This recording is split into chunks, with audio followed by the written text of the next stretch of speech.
longest long-distance conversation. Naude Dreyer, right now in Namibia. Good evening, New Zealand time, sir. How are you today? Hey Pat, good morning from Namibia. It's taken a while to coordinate some timing, but I'm glad we could make it work. It's interesting actually because often, like if I'm talking to the UK, it's pretty easy because it's evening, morning. If I'm talking to America, it's pretty easy because I'm sort of morning, their afternoon, evening. But Namibia seems to be a really interesting sort of. You have to go quite late morning for quite late. It's a different. I don't actually think I've ever talked to Africa before in any of my broadcasting. Maybe that's wrong, but I don't think so. So thank you. Happy to start. Thank you for joining us. Hey, dude, I've been very excited. People who listen and watch this podcast know I've been talking about you guys for weeks. Very excited to have this conversation with you. You are from Ocean Conservation Namibia. We'll get into the exact details about what you do, but what I've seen you do primarily on YouTube is to save seals from crap that us human beings put in the ocean. As a summary, incredibly brief and perhaps not giving you all the credit you deserve, is that a fair way of saying what a lot of your work is at the moment? Exactly. So we're mitigating human-induced damage, human-inflicted damage. There's a lot of, like you say, crap in the ocean, whether it's been put there on purpose or not. It's irrelevant. It's ending up around wildlife, and our primary aim right now is to get basically to just try and reduce that damage and help these animals out that are entangled. I think what we'd do, what I'd like to do, if it's okay with you, is I want to show a very. I'm not going to show a full clip because I want to direct people to your YouTube channel to go and have a look. But just to give people a bit of an idea of what you do, let me show them this. This is a clip that you've got up recently. Now, what I've left off is the part where you guys are superheroes sprinting 100 meters down the beach after identifying your target from long range out. Don't know if you use binoculars or whatever, but you find one. You go and trap them, obviously temporarily and humanely, and then you do this kind of thing with them, where this guy has got some kind of strapping tape around his neck. It's cut very deeply. Some people might find this a little bit hard to look at, so sensitivity, be aware of that. But there is a very deep cut on this little fella's neck, and there is the packing tape around it. Obviously, that's been caught up probably somewhere in the ocean, and you flipping. I mean, when I say superheroes, I'm absolutely 100% honestly mean that. You superheroes come in, save these little guys, release them, and get them back into the ocean. It is a marvelous thing to watch. What do you feel like when you watch these things that you put up? You watch them in replay. Yeah, I'm always very critical of myself. I think, like, at this point now, I think, man, my grip is not tight enough there, and I think Antoine's getting too close to his mouth. And I'm always just trying to think what it's a great feeling letting that seal go, knowing that you've really saved this guy's life. Like this, you see how deep that cut is. That seal is just going to grow. That line is completely non-biodegradable. It's not going to break up. It will just eventually cut one of his arteries or his windpipe and kill him. So you have definitely saved this animal's life, and it's an awesome feeling. And I'm not exaggerating because I watch it, and you seem to upload stuff almost every day. That you're doing this to, would it be fair to say, dozens, if not hundreds, of seals a week? So our tally at the moment is just shy of 600 for this year so far. So that's this calendar year, from January to now? Yes, from January till now. Considering that by the end of March, we were only on about, I think, 30 odd animals. It's been phenomenal. I was hoping to get 200 for the year, but because of this lockdown, I couldn't work. You see, I work in tourism, came to 100% standstill, and we just decided, okay, let's just work on this ocean conservation, and maybe let's just work on entanglements every day. And Antoine came to visit us. He's from Sea Shepherd, and he came to stay with us for 10 days, which turned into 6 months because he couldn't leave again. He's from France. And we just hammered them out every day, and we were just mind blown. So it's not the problem has gotten worse. It's just we've had more exposure to them. We were out there more, and we're getting more opportunities to see entangled animals. So yeah, we were dumbstruck with how big, let's just say the problem is much bigger than we anticipated in the first place. It's interesting to hear you say that you kind of don't care whether the product that's trapping these animals is there on purpose or not. But do you, like, are you working with government agencies? Are you working with, you know, local authorities to try and to implement, I don't know, put things in place to try and stop people polluting on purpose? Because if you could, I mean, like, I always think about the low-hanging fruit. Is the low-hanging fruit to stop people doing it on purpose before you then can attack, you know, the guys who are out in fishing trawlers who it might break away? Yeah. So no, absolutely. That's what I've always said. But we're treating the symptom to the problem here. We need to get to the root cause. The biggest culprit is by far the fishing industry. And in order to legislate change, you need to bring in scientific fact. And so we're working more with scientists right now, trying to bring in papers and facts and motivators to change legislation. There's a lot of things that can be done, but it's not that simple. I always take, for example, in a perfect world, every boat that goes out fishing takes 20 kilograms of fishing line. When he comes back, that guy should be able to account for every meter of fishing line that he took out with him. And if he's lost some, which happens, there should be a strict penalty, which will make him, firstly, he'll make sure that he brings as much line back as he can and not just mindlessly chuck it overboard because it's taking up space in the deck.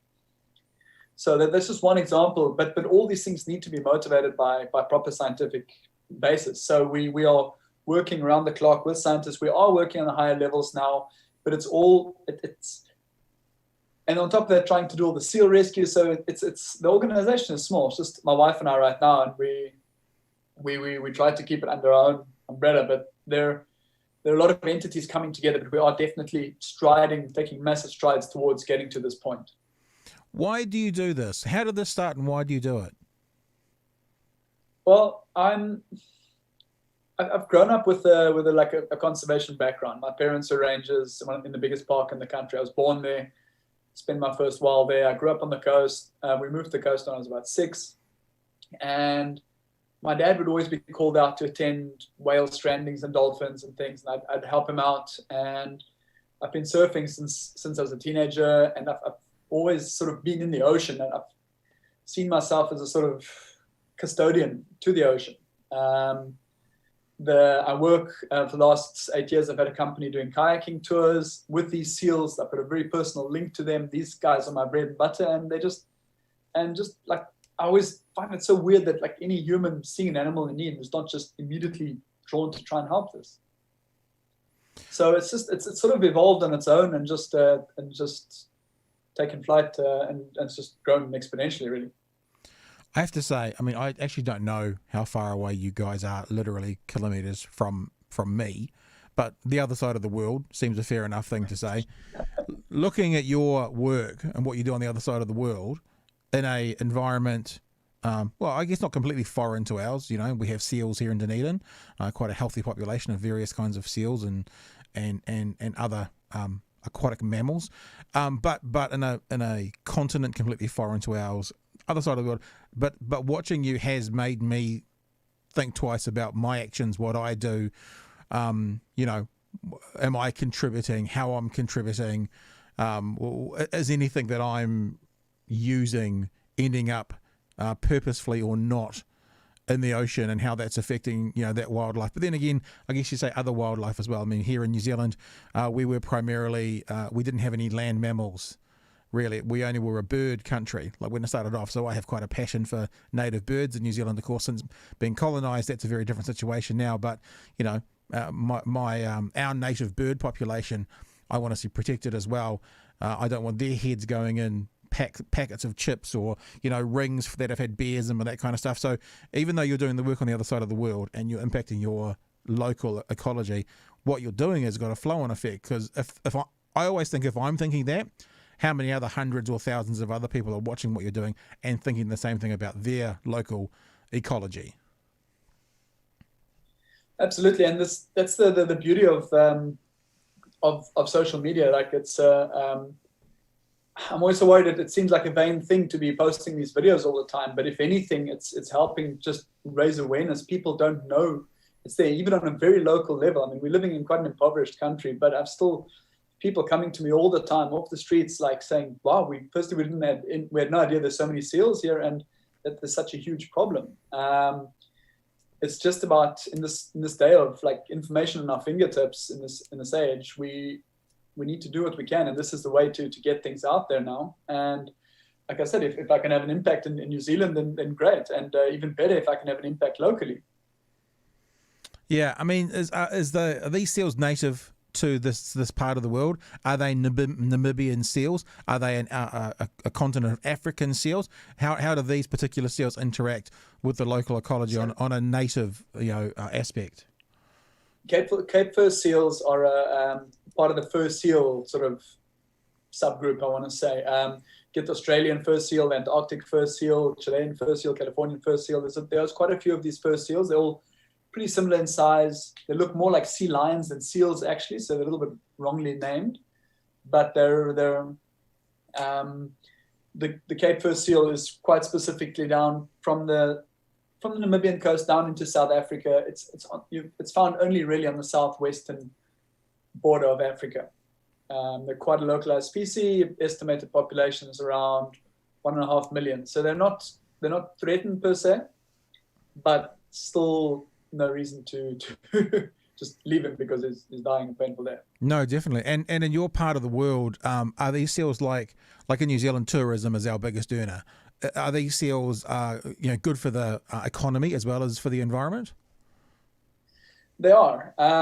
There's the Cape Cross seal colony. It's one of the biggest seal colonies in the world, up to about 400,000 in summer. It gets a lot of tourist turnover. But ironically, at the same time, this is also where the seal harvest is done. Namibia still allocates a quota of up to about 80,000 seals to be killed every year. It's seen as it's not classified as a cull, it's classified as a resource harvest, saying that we have more than enough, the population can sustain itself with a certain amount of animals being taken out of the equation. So it's a very controversial thing worldwide. It brings in a lot of money for Namibia, but also brings in a lot of activism. There's a lot of groups, a lot of boycott Namibia groups out there fighting the seal cull. So it's a bit of a irony that people come and see these beautiful animals there, but at the exact same point, earlier in the morning, that these animals are being killed. So you said it's not a cull. I mean, the way I would interpret a cull would be, let's say there are too many of an animal for it to be able to be self-sufficient. In other words, that they might overfeed and there might not be enough food, so they cull. What it sounds like what you're saying is it's almost a hunt. What are they selling? Are they selling their hides? What value was there in a seal for the 80,000 they kill? Yeah, so they don't like to call it a cull. They call it a harvest because they're saying it's a sustainable resource, a resource harvest.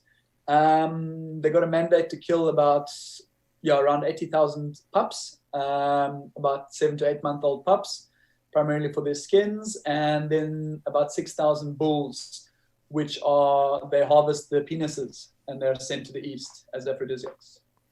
Okay, so that's fucking nuts. Sorry, I mean that sounds like people who want to have shark fin soup or who have rhino horns as a form of aphrodisiac. Is it that kind of nuttiness? I don't mean you guys are nutty. I mean No, absolutely. It's ridiculous. Yeah, what people say it's being used for is completely immoral and ridiculous. Completely. What about, like, is there any kind of saving grace? Do they harvest the meat and does that get used by the local community, or is there anything that happens with it? Everything gets used. So they employ local communities to do the harvesting. Nothing goes to waste. All the meat and bones get turned into bone meal, like a high protein animal feed. They make omega-3 oils out of the fat. But it's a difficult one. There are a lot of seals, so it's very hard to argue on that side. The biggest, in my eyes, the biggest crime right now is the method. The pups are still being clubbed, which is just brutal. The bigger ones are shot, and in this day and age, there are different techniques to approach this. There's sterilization. The females, if it's for population control, they can bring in sterilization and things like that. there are lethal injections and things, but I mean, clubbing is cheap, it's efficient. The big thing is, though, that in the last year or two, the demand has been much less for the skins in particular. So they haven't nearly reached quota, because it's all based on demand, and they haven't nearly reached quota, which is a huge thing. The EU has blocked the trade of all seal fur because of what Sea Shepherd has achieved in Canada. So that was a massive market that's dropped off now. So the market is still primarily to the east, but this seems to be on the strict decline too. So that there's definitely light. And the only way to fight this is through scientific facts. So we're trying to do studies now based on the population impacts by taking out your big bulls. I mean, you're taking out your studs. It's only the biggest bulls that get to do the breeding. You're compromising your genetics, everything. So we're now trying to bring it in from this angle. We're racing against the clock to get some studies in to put forth to government to hear us out. And look, this is maybe a silly way to do this, because this is just, I'm going to show people who are watching us a thumbnail, which is too small, because if I push play, the thumbnail will disappear. But if people can say, when you talk about big bulls, look at the size of this guy in this corner. He's ginormous. I mean, you are crouched, it would look like, but he must be 5 foot tall, 4 to 5 feet tall. It's a big guy. So that must take, that's an alpha, dominant male. To be taking those genes out doesn't seem to make a lot of sense at all. That particular guy was about 200 kilograms. Whoa. And yeah, he's standing. If he had to stand up on his hind feet, he'd be taller than us. He was quite a fighter. But these are strong animals, and it's only the biggest. So they work on like a harem system. They, like, one big bull will have up to 50, 60 females, and there's a short mating period, and he will then go and deck all these females. But he will not. But by eliminating these big bulls, you're getting younger bulls coming in, and it's just basically a big free for all. And this is just, it's messing up the system. Do you? You have to forgive me. I'm a bit of a shit stirrer sometimes, and I'm thinking it must be difficult, because you must be working with the government on what you're doing, but you must want to fight against the government for legalizing this kind of thing. How do you straddle that? How do you straddle those two things? It's difficult. I'm still working on a fine line, being allowed to do the work I can do, and I'm always living in fear of having that just taken away from me. So it's a very difficult approach. If you understand what I'm saying, we just trying to build relations to a point that we can sit down and they can listen to fact, and it's up to us now to provide those facts, and they can then base their decisions on proper fact. And that's what it boils down to. That's our hope, at least, that they'll hear us out. What would happen to the population if those 80,000 seals weren't taken out? Would it remain healthy? Is there a chance it would get too big and then there'd have to be a culling anyway? Remember, they will always base their population on food availability. It's a natural cycle. Animals go through this all the time. You get droughts, the weaker and the smaller animals die off, and the stronger survive. And it's the same. If there's too many seals, they will regulate themselves to the food source. You used, before the cull, you'd have every 10 years, you'd have a big die-off, a natural die-off. And this is just natural population control. I do believe it will work on its own. We just must stop interfering so much. What I hear you saying about the harvest is that you're trying to form a relationship with government and work from the inside to evoke a change. Is that because what I kind of think straight away is you guys are obviously getting a bigger social media following. You're obviously upskilling and getting better and better with your social media, especially camera work. If you showed like a seal clubbing, that would bring more attention to this in a heartbeat than anything else. But that could then obviously harm your relationship with the government. So is it that you're trying to work on the... Government doesn't take kindly to exposure on the... there are, if you afterwards go Google some videos on the seal harvest in Namibia, there's been activist groups that have managed to hide away and film this. It's horrible. And obviously they don't want the country painted in negative light. And so that's why, I'm not picketing. Yeah. I'm trying to come in from and how I would just say, just a more thought out approach, a more realistic. I mean, there's also a lot of it's such a difficult one. I mean, like I said, we've got sitting on a 45% unemployment rate in Namibia. It's massive. There's any little bit of income from any source is welcomed by the government. So you need to find alternatives. Ideally, you could. I mean, in Australia and New Zealand, your seal colonies are earning millions of dollars for tourism, and there's no reason why this can't be done too if it's done in the right way. Yeah, and look, I mean, being inside the tent, talking to the people in power is probably a better, more efficient, faster way to get the change you want rather than standing outside the tent and throwing stones. So, do you find in Parliament or in government, whichever the agency we're talking about, do you have allies? Like here in New Zealand, it's our election. We have an election next weekend, like 8-9 days from now. And so all the political leaders are doing the rounds at the moment. I had the leader of what we refer to as our Green Party in the studio yesterday having a chat with me.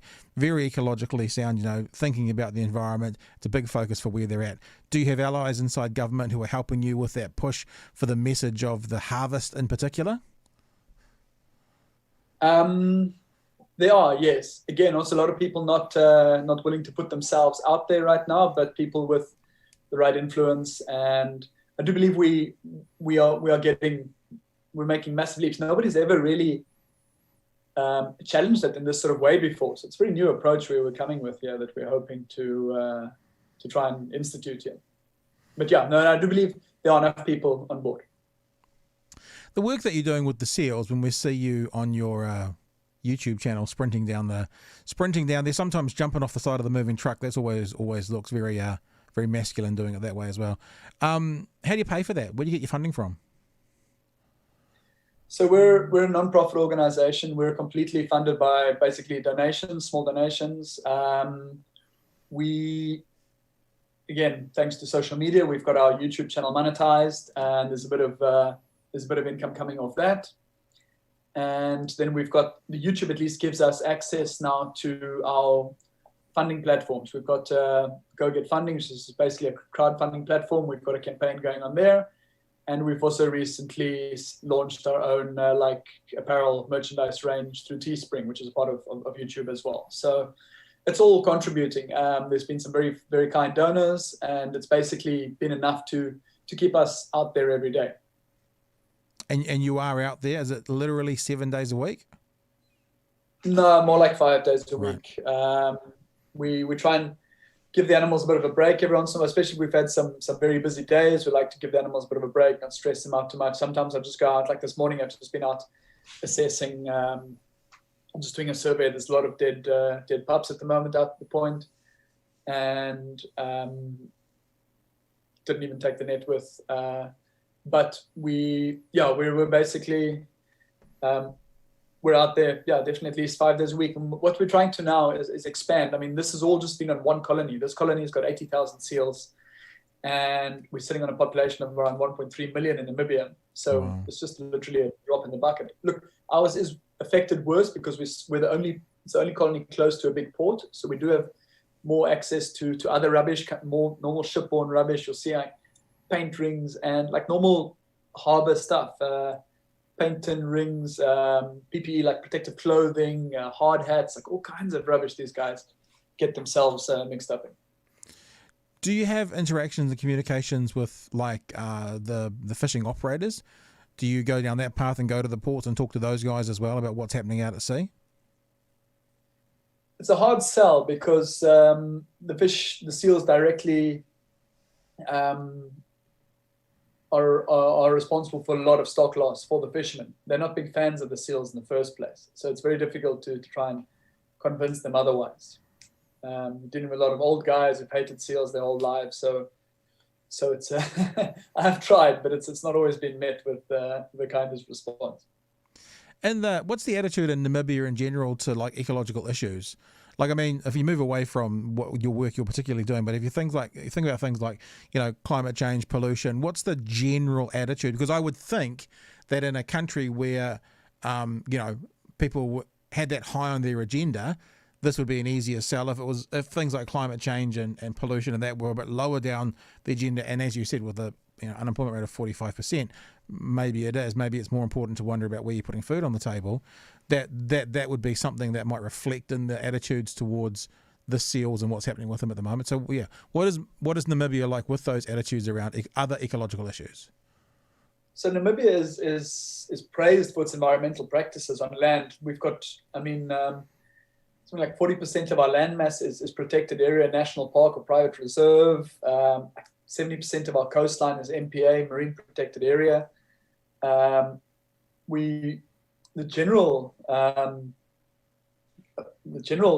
a very big drive to conservation in Namibia in general.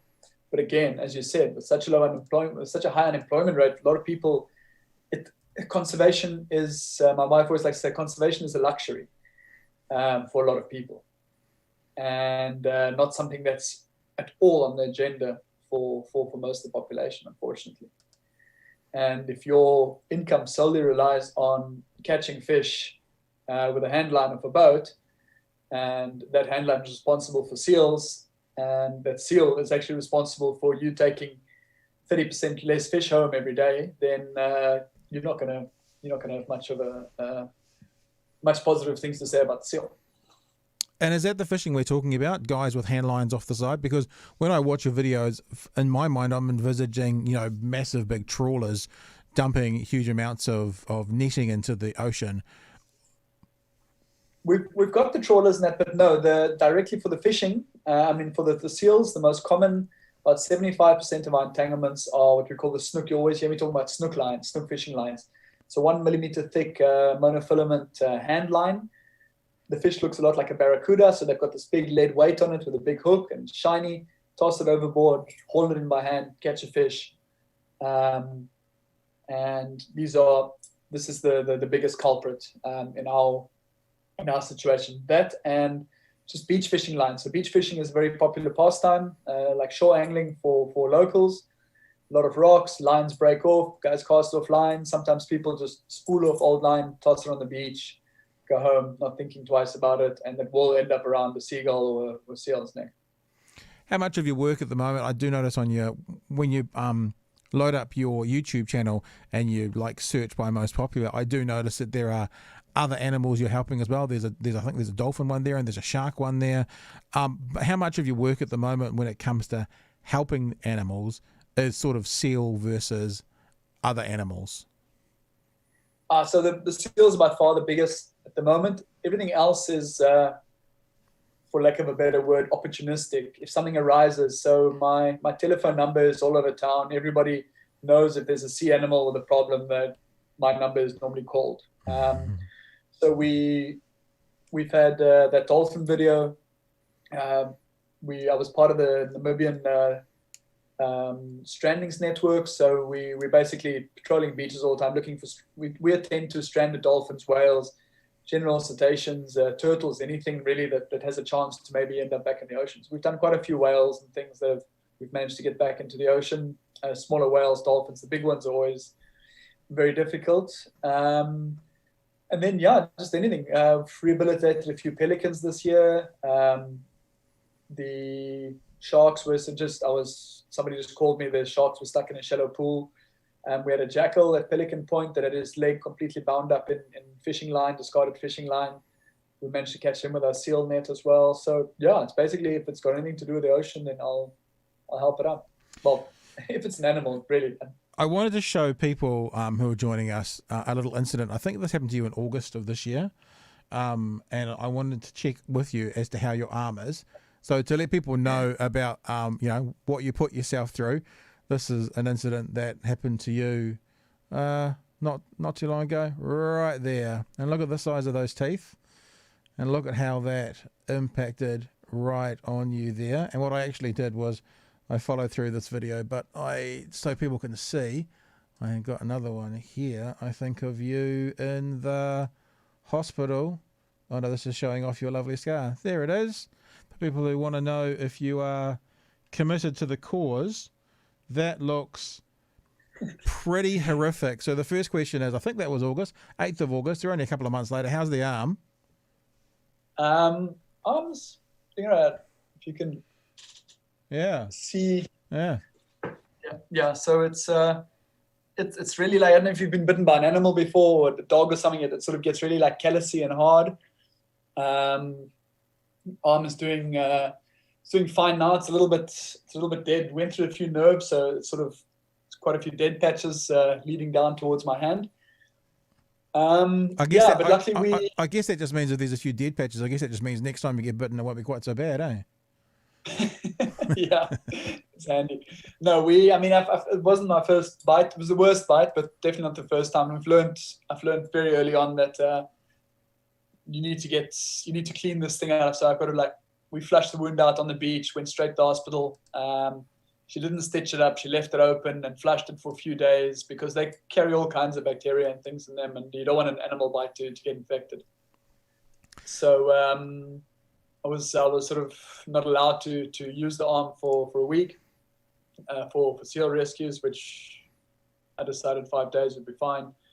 And consequently to that, we've had 4 different people sending us Kevlar arm sleeves. You'll see in all our latest videos, we're wearing these cool new arm sleeves. And the thing is, the next bite might be on our leg, or so at the end of the day, I think unless we're wearing a full jousting suit, but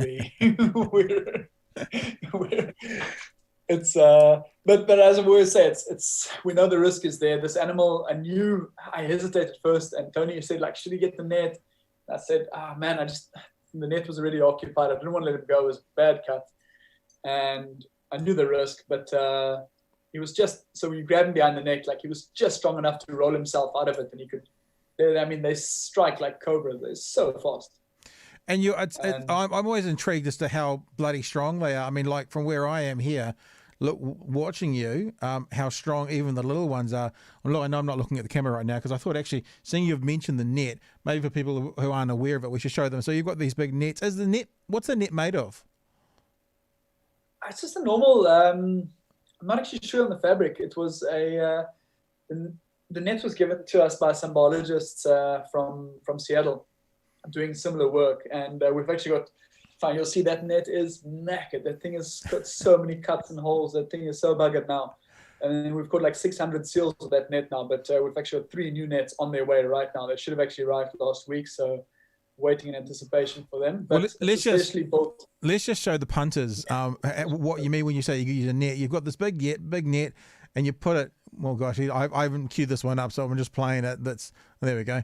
Now you put it over their head, and it kind of fits on them perfectly, doesn't it, when they put their head all the way into the end of it. There you go. And then you've got them trapped up the side of the net. There's a zip, which is how you then get access to helping the young fella or fella S out to get the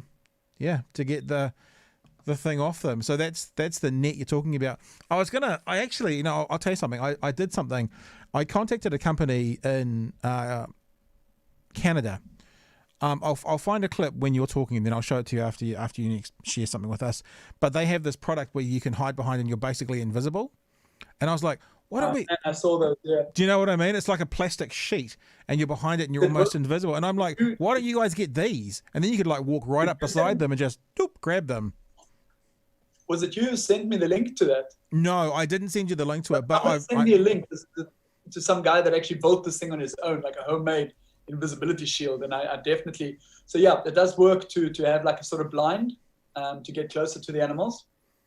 But yeah, I definitely need to get one of those. So I was watching, so there's a company in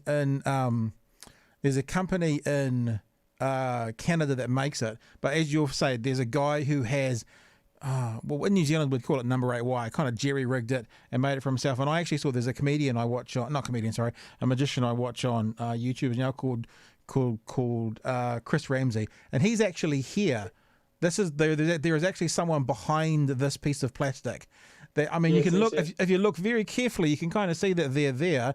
But for the people who don't believe that there's someone there, if we play it a bit further, you'll see that he will, from this thing, his dog goes and finds him, and then he stands up.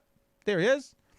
And I was thinking, if you guys could get your hand on some of that stuff, the jerry-rigged homemade stuff, you could just walk right up to them. Because you get the big the big seals in the net, but the smaller seals you basically run up behind and just grab from the tail. Yeah, I don't know. We should try and find that. The reason I actually contacted the guys in Canada who do the real stuff, and it's like they're trying to get it passed as a military grade thing, and they actually emailed me back saying, yeah, no, you need all sorts of permits to get this across because it's a military grade. And I was like, okay, we'll just leave that alone then. But it's an idea. It's an idea for helping you guys catch your seals.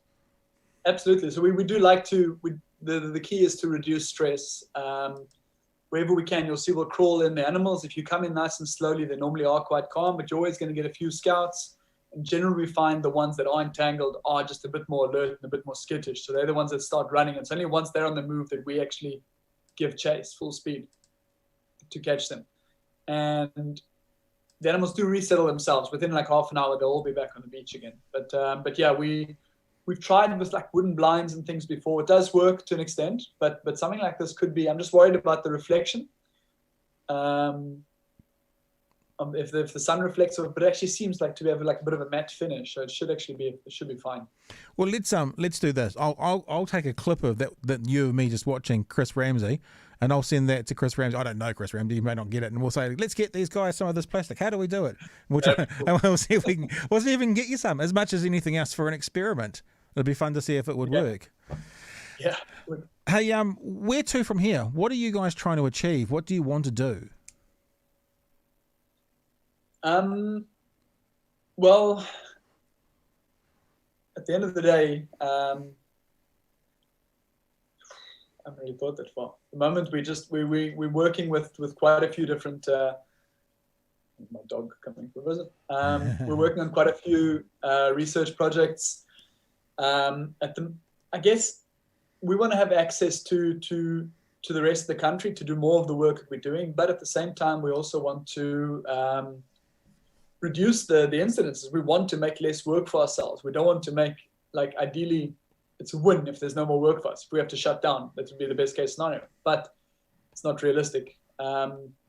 So we are working towards, we're doing, our lockdowns have just sort of lifted in Namibia. So we will get back to taking out school groups, doing beach cleanups with communities, just raising general awareness to the problem in the first place, and working closely with industry to see if we can try and curb it somehow, and just reduce the amount of shit in the ocean.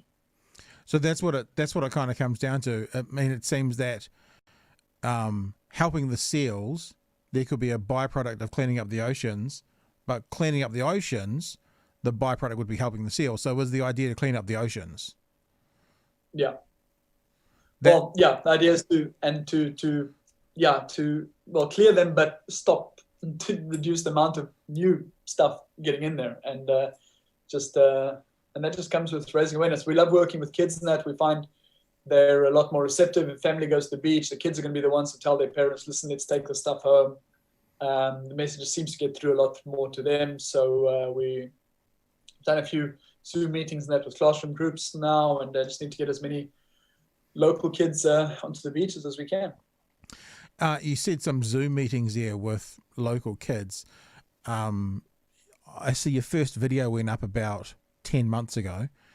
It now appears you're at about 85 million views, which is just amazing. Are you getting, I mean, look, you're speaking to New Zealand now from some idiot at the bottom of the South Island. Are you getting contacted from people all over the world, A, who are interested, but B, who want to, get you guys on board for helping them make a change, like to use your knowledge, to use your ideas? Is that starting to happen as well? Did you see the Kia Kids News section? No. Yeah, they actually did a my kids presented a Kia Kids News show where we went out and caught seals, and so yeah, it is getting to New Zealand even. It was a lot of fun. We had a good time with the Kia Kids News. But no, so what's happened now is what's happening is we are building up a network with other people doing similar kind of work all over the world. There's an awesome network of people. So exchanging ideas, exchanging techniques and things, and just helping sort of boost each other in that too, which is really cool. So it's definitely, that's one of the things that is happening out of this. Could you imagine having like you're talking about growing what you're doing around Namibia, and I guess down the coast to South Africa as well. Could you imagine having like, Ocean Conservation Namibia teams all the way down, and kind of other people in other areas looking after their particular coastline? Is that what you want to see happen as well? Yeah, ideally we would love to. We'd love to, in Namibia. We would love to expand that we could cover the whole coastline. Like I said, at the moment, it's still, our team is tiny, and we actually we've got 2 other businesses that we're running at the moment. So there's time constraints, but we're committing ourselves fully to this. And like I said, it's been such a storm. It's all happened to us so quickly that we haven't really planned out the future that much yet. But ideally, Ocean Conservation Namibia could be operating all over Namibia, and then there could be Ocean Conservation Angola, Ocean Conservation Gabon, South Africa. There's South Africa's got a lot of infrastructure and a lot of this kind of thing in place, but there's a lot of the African coastline that is just nothing happening. So yeah, there's still so much more scope for growth. Would you like to do this full time? You've said you've got another business. You have a kayaking, kind of another ecological business. Do you want to? Is that something you love and you want to keep doing, or could you imagine yourself doing this full time? No. Right now, this is really this is all we want to do. We've got a lot of passion for this, and we've got. I want to say, luckily, because of the lockdown, because of the Corona pandemic, there's still been no tourism at all. So it's given us the opportunity to do this and really shown us how much we actually enjoy doing this. And we've really found our passion with this. So with the lockdown, I mean, when I watch those videos, the beaches look pretty much empty. Is that because Namibia, I mean, Namibia looks like a very large country, but there's under 3 million in the population, I think. So I would imagine per square kilometre, it's not a densely populated area. Are those beaches normally that empty, or are they that empty at the moment because of COVID? No. Well, the beaches normally look like that. We always joke in summer, you go driving, you found the right spot on the beach, and you sort of look to your left, you look to your right, and like if you can't see anyone in your line of sight, then you've got enough space. And somebody comes and parks like 300 meters away from you, you think, why the hell do you have to come park right on my lap? I was so distraught the first time I went to the beaches in the Mediterranean, and there was just literally like Lego blocks of towels, and this made no sense to me. But no, Namibia's got a population density of just over 2 per square kilometer. So, and it's not really a beach culture here at all. The weather is not really conducive to it either. It's generally quite windy and cold on the beaches. So no, the beaches generally look like that. So just you guys and the seals, basically, at the beaches. That's it. I did find this as you were talking. I just find there's something I didn't realise you guys had done this, but I did find this on our New Zealand stuff.co.nz is our New Zealand website. Kia Kids News: one man's mission to save seals stuck in ocean pollution. So there you go. You mentioned that, and we find it and bring it up. Look, I want to know now. Even though we're on this side of the world and we're a long ways away from you, what can we do? A, to support what you guys are doing, but I guess B, to evoke a change or make a change in our own environment. Oh man, I get asked this question by everyone, and it's such a difficult. People must just be mindful of the consequences of their actions. I mean, and not just in the sense of most people who are watching this probably not the kind of people to drink a can of Coke and toss it on the floor.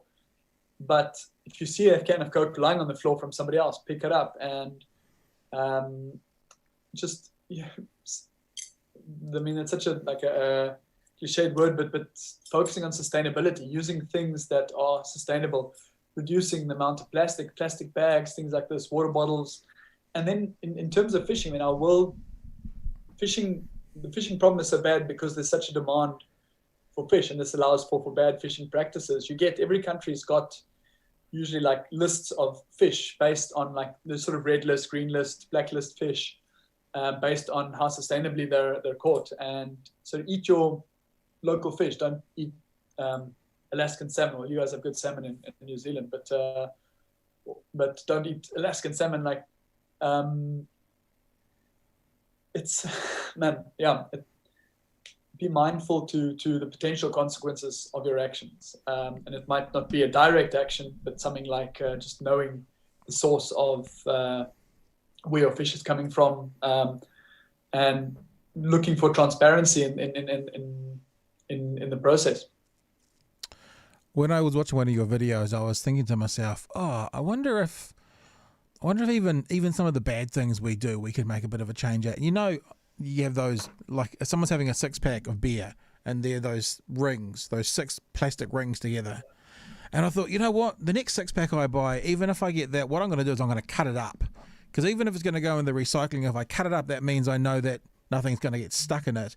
But then I realised I don't think those 6-packs exist in New Zealand anymore. I actually don't think we have them. I think they've been banned. So, you know, even though I'm kind of thinking out loud how to do things, and I'm like, well, that's not there. And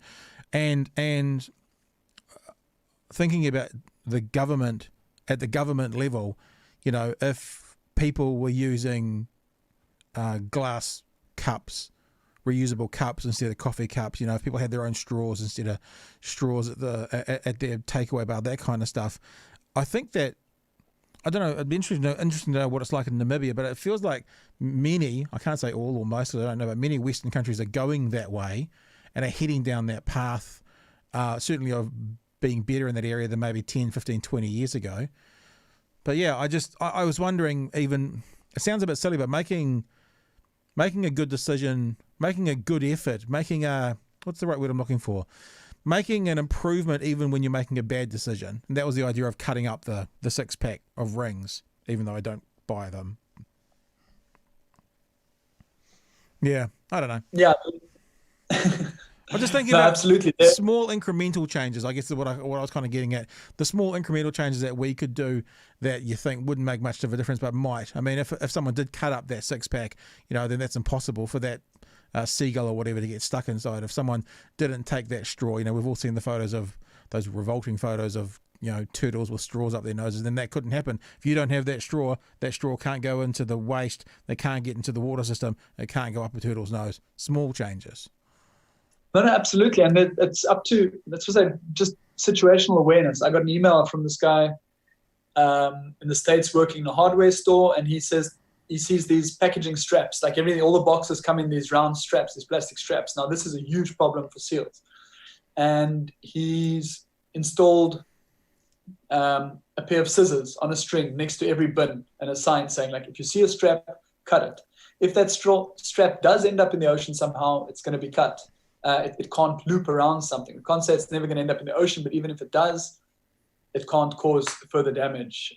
So that's an awesome approach. People need to just look around.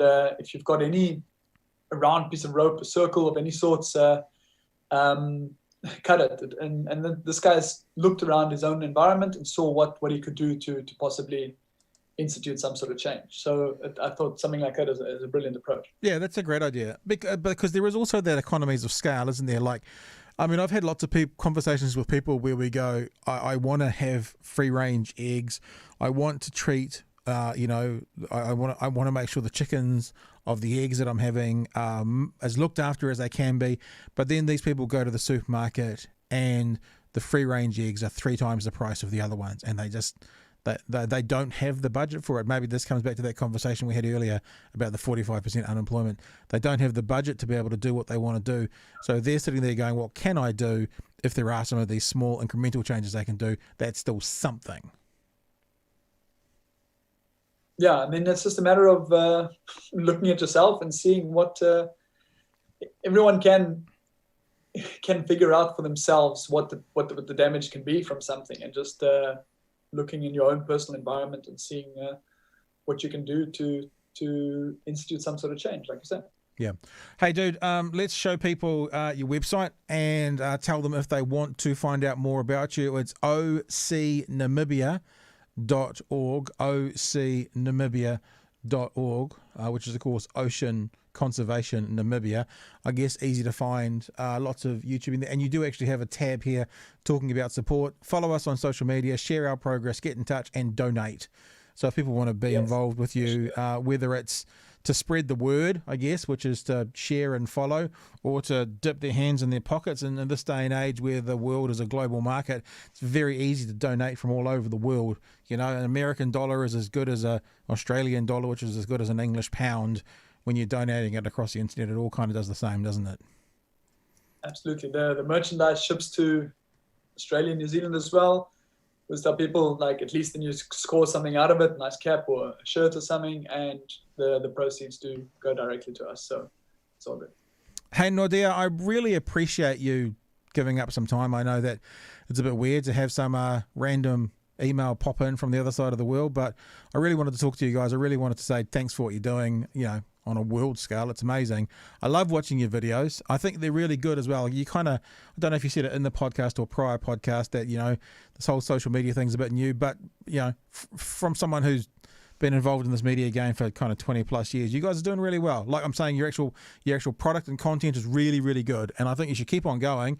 And I'm looking forward to seeing that 85 million views become 185 million, become, you know, 600 million, and to hear about all the other conservation, ocean conservation groups, organisations that start up around Namibia and the rest of the African continent from the beginnings you guys have put into it. It's amazing. Oh man, thanks so much. It's really kind. We try. We under the seals. It's been such a learning curve for us. My wife has been relentless on YouTube, social media, running everything on this from the house side. It's been such a learning curve, such a process, but it seems to be paying off now, and we're so happy to see where this is going. And thanks for your time. It's been awesome. Oh no, dude, it's been amazing. Anytime. I'm loving it. I'm gonna go see what sizes you've got with your merchandise, see if I can squeeze into something. So Naude Dreyer, hey, thank you for joining us. People, if you want to find out more about it, it's ocnamibia.org, and all the links to YouTube and stuff there, or just look them up on YouTube. It's amazing. Naude, you're a legend. You are a genuine, and I've said this half a dozen times building up to this conversation, I consider you a genuine, for real superhero, and it's been lovely talking to you. Oh, thanks. It's been a pleasure. Thank you.